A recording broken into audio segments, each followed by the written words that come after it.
At Sierra, discover great deals on top brand workout gear, like high-quality walking shoes, which might lead to another discovery. 40,000 steps, baby. Who's on top now, Karen? You've taken the office step challenge a step too far. Don't worry, though. Sierra also has yoga gear. It might be a good place to find your zen. Discover top brands at unexpectedly low prices. Sierra, let's get moving. This episode is brought to you by State Farm. Knowing you could be saving money for the things you really want is a great feeling. Talk to a State Farm agent today to learn how you can choose to bundle and save with the Personal Price Plan. Like a good neighbor, State Farm is there. Prices are based on rating plans that vary by state. Coverage options are selected by the customer. Availability, amount of discounts and savings, and eligibility vary by state. This is Optimal Relationships Daily. How long should I wait for him before I'm wasting my time? By Marc Katz of evanmarckatz.com. I'm 30 years old, divorced with no kids, smart, pretty, not only on the outside but on the inside too, so people tell me, very family-oriented, and have great values. I followed your advice from A to Z, and God has it helped. But now I'm extremely puzzled and need your advice. Less than a month ago, I started dating a guy who, according to my mother, I shouldn't even be dating because he's way too good looking, and guys like that don't like to be in steady relationships. Anyway, I try to think about what you've said about your wife, how at the beginning she wasn't the type of girl you were used to dating, and I followed every step you talk about when it comes to her. Be cool, calm, and collected. From day one, this guy and I had a great chemistry, in the sense that we truly enjoy each other's company. He is the one that calls me, even if I'm like dying to call, I wait for his call. He is the one that talks about seeing each other, and so on. No intimacy yet, as I want to get to know him a little better. Well, last night he told me that he's starting to genuinely like me, and that concerned him, because as perfect as that is, it's not a good idea. As far as I know, I'm the only person he's dating. He told me that it wasn't supposed to happen that way, nor was he supposed to feel so comfortable around me. So my question to you, Evan, is this normal, or is this a red flag? I really like this guy, and I don't want to mess things up.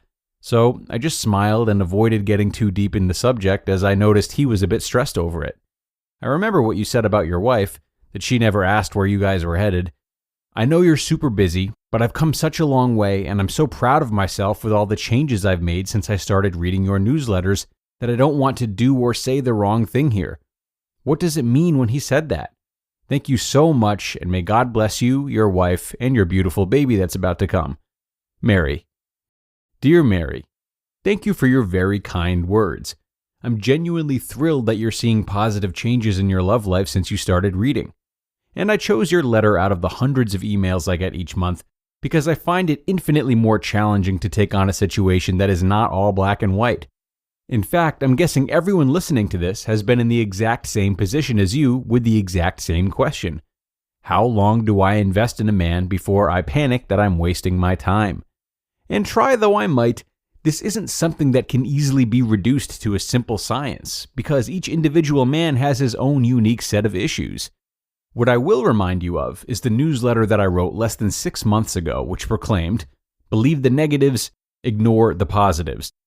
What I meant by that is that many women have willingly entered into new relationships and passionate affairs based on their feelings alone. The breathless waiting for his call, the physical need to touch him, the giddiness he inspires when you're together, etc. All the while conveniently ignoring the fact that he said at the very beginning, "I'm not looking for a relationship right now." So he feels like he's off the hook because he told you the truth in the first place. You forget that he doesn't want to be anybody's boyfriend because of how you feel when you're together. And one day, when you start to wonder where things are going, he reminds you of that conversation you had in your first week where he laid down the law. Every woman who proceeds to date a guy who isn't looking for anything serious or deeper commitment is essentially driving over the orange cones and through the yellow tape that signify danger and wondering why she always gets into an accident. You ignored the warning signs, such as "I don't want a girlfriend." What did you expect? This isn't a matter of defending guys who date you even when they're emotionally unavailable. This is merely pointing out that it happens all the time. You're Miss Right now. You want to be Miss Right, but he's not currently taking applications for that position. Then why does he act so open? Why does he call me? Why does he treat me so well? Why does he hint at a future? There are a couple of very reasonable answers to this question, but the primary ones are: 1, it's in his best interest to treat you well. What possible purpose would it serve for him to be rude to you? Do you think that's a proper way to treat somebody? Of course not. So he calls you because he wants to see you. He sleeps with you because he's attracted to you. And he talks about falling in love one day because he wants to fall in love one day. It's completely possible to do all of these things and still not want to have a serious committed relationship right this second. And that's what you're seeing over and over. 2, he doesn't know what he wants. You should understand this because half the time you don't know what you want either.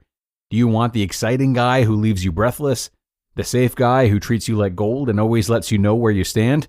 Do you want wild, unattached flings? Or to date around to explore your options while you focus on yourself and your career? Confusion and ambivalence are human traits, not just male ones. He may feel very well that he's not ready for love or a committed relationship right now, and still legitimately be falling in love with you. So what do, Mary? You take it all in. You don't make any rash decisions. You let him reveal himself in his actions and not just his words. You continue to be the woman that no man can leave. And you pay attention to the signs that he's not ready for deeper commitment. His anxiety, where he's at in his career, how old he is, whether his friends are happily married, what he wants in the long run. If you see too many red flags, you get out. But if you're happy and he's happy, he may just be adjusting to the present moment, his new reality, that he is ready for love. With you. Give him a chance before you bail on him. The only way it can happen is if you let it happen, not if you pull the plug.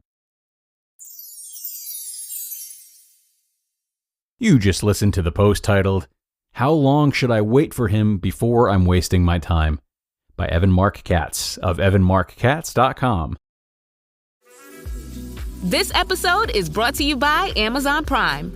From streaming to shopping, Prime helps you get more out of your passions. So whether you're a fan of true crime or prefer a nail-biting novel from time to time, with services like Prime Video, Amazon Music, and fast free delivery, Prime makes it easy to get more out of whatever you're into or getting into. Visit Amazon.com/Prime to learn more. All right, here we go. New Phineas and Ferb is here. We're back, baby. For 104 more days I know what we're gonna do today. of summer vacation. I am ready for summer shenanigans. Let's do it. Oh, yeah. All right! We're gonna bust Phineas and Ferb once and for all! Are we gonna do this again? New inventions, shenanigans, innators, adventures, and songs. Brand new summer vacation. New Phineas and Ferb starts June 5th on Disney Channel and next day on Disney Plus on DisneyPlus.Disney.com. And thanks a lot to Evan for this post. I really like how he ended this one. Yes, sometimes, oftentimes, we grow into new roles and desires in life that we may not have initially wanted. Our plans, our biases go by the wayside when we encounter experiences that are strong enough to shift our thinking. This is true for everyone, and it can happen in any facet of life, including dating, despite the fact that we talk so much about the need for certainty in relationships. Yeah, it can be a nice thing, maybe even ideal.